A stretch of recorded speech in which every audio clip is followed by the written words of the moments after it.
Ainda Pedro falava estas coisas, quando caiu o Espírito Santo sobre todos os que ouviam a palavra.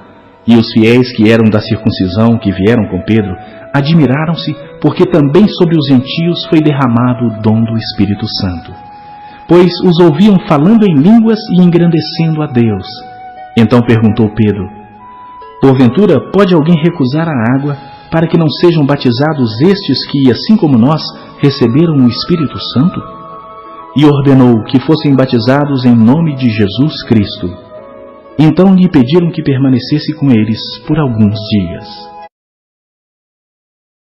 E estava tentando entender o que significava tudo aquilo. Bom, a ideia era que Deus queria colocar no seu coração que Ele, Deus, não faz acepção de pessoas. Todas as pessoas são iguais diante dele, são todos filhos de Deus. O que acontecia era que Pedro dava uma atenção maior para os judeus e tinha um pouco de dificuldade de entrar no mundo que não era judeu. Então lembram-se lá do primeiro capítulo que esse evangelho seria pregado, né? Nós seríamos testemunhas, e pregado em Jerusalém, judeus, na Judéia, judeus, Samaria, aí já complica, que são meio judeus, aí até os confins da terra. Então aqui está chegando em outros lugares, em outros corações, e Pedro tinha que entender isso. Por isso a visão do lençol. A visão do lençol não é para autorizar todo mundo comer o que quer comer. O objetivo não era comida, mas o objetivo eram pessoas diferentes. Hoje nós precisamos respeitar as pessoas. Deus não faz acepção de pessoas e nós também não devemos fazer. Todas as pessoas são bem-vindas. Nós temos que saber trabalhar com pessoas com gêneros diferentes daqueles que nós estamos acostumados a aceitar. Nós temos que amar pessoas que são de cores diferentes, de tribos diferentes, de lugares diferentes, de atitudes diferentes. São todas candidatas, segundo Deus, são candidatas para o seu reino. Mas aqui especificamente era entre judeus e gentios. Ali estava Cornélio, um bom gentil. Pedro recebeu a visita dos homens enviados por Cornélio, que contaram a história, o sonho que ele havia tido, o convite que Cornélio estava fazendo para ele, porque o sonho veio com nome e endereço. Na casa, na praia, assim, assado. Casa de Simão. E agora eles dormem uma noite ali e vão para a casa de Cornélio. Quando chegam na casa de Cornélio, Pedro se assenta e diz: eu agradeço o convite, mas eu quero explicar que eu, como judeu, não costumo me assentar com outras pessoas que não são judias. Nós não queremos ficar impuros. Mas eu tive um sonho.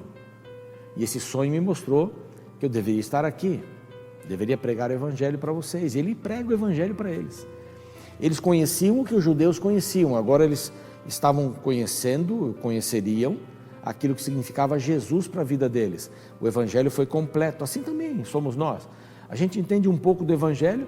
Talvez você esteja estudando a palavra de Deus.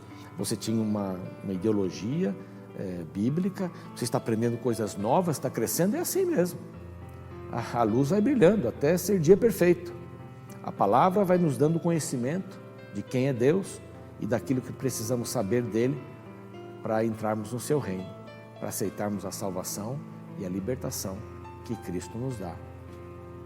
Depois de estudarem a palavra, e tem alguns textos bonitos aqui, por exemplo, no verso 36, olha que lindo. Esta é a palavra que Deus enviou aos filhos de Israel, anunciando-lhes o evangelho da paz, por meio de Jesus Cristo. Esse é o Senhor de todos. Estava explicando para alguém que ainda não conhecia Jesus. Ele estava ampliando os horizontes dessa pessoa. Você conhece até aqui, pois? Então agora temos mais para lhe oferecer. O verso seguinte: vós conheceis a palavra que se divulgou por toda a Judéia, tendo começado desde a Galiléia, depois do batismo de João, que João pregou.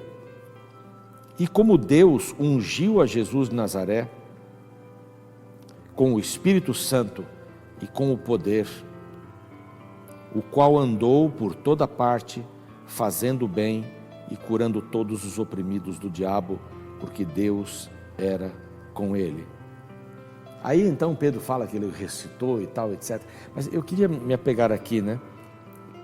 Quem era Jesus? O que ele fazia? Primeiro ele diz assim: esse Deus ungiu a Jesus. Ele andava fazendo o bem e curando todos os oprimidos pelo diabo. Olha que coisa impressionante. Não é esta a missão da igreja? A missão da igreja é essa. A missão da igreja é justamente essa, fazer o bem. Como é que as pessoas vão se interessar por uma igreja? A igreja é uma coisa muito física, né? As pessoas vão se interessar pelas atitudes das pessoas que frequentam aquela igreja ou que têm Jesus no coração. A igreja sou eu. Na realidade, eu não vou para a igreja, eu me levo para a igreja. Eu sou a igreja. Esse é o nosso grande desafio. E que Deus nos ajude a termos esta visão de igreja, recebemos o Espírito Santo, como foi o caso aqui, para andarmos como Ele andou, fazendo bem. Esta é a minha oração por você hoje. Espero você amanhã em nosso próximo encontro, programa Reavivado por Sua Palavra. Um abraço, até lá. Eis que o Espírito Santo se derrama sobre a Igreja Apostólica de Jesus Cristo, pela graça sobre todos aqueles que creem, e profetizo que o dom do Espírito Santo curará esta terra e transformará corações. O véu está rasgado e não há mais separação entre Deus e os homens. O peso do pecado foi retirado e a cédula de dívida rasgada na cruz do Calvário. Eu e a minha família faremos parte deste mover espiritual, em nome de Jesus Cristo. Amém. Que a graça e a paz do Senhor Jesus esteja sobre você e sobre a sua família, em nome de Jesus. Se Deus é por nós, quem será contra nós? O Senhor é meu pastor e nada me faltará, porque Deus é fiel. Amém. Amém.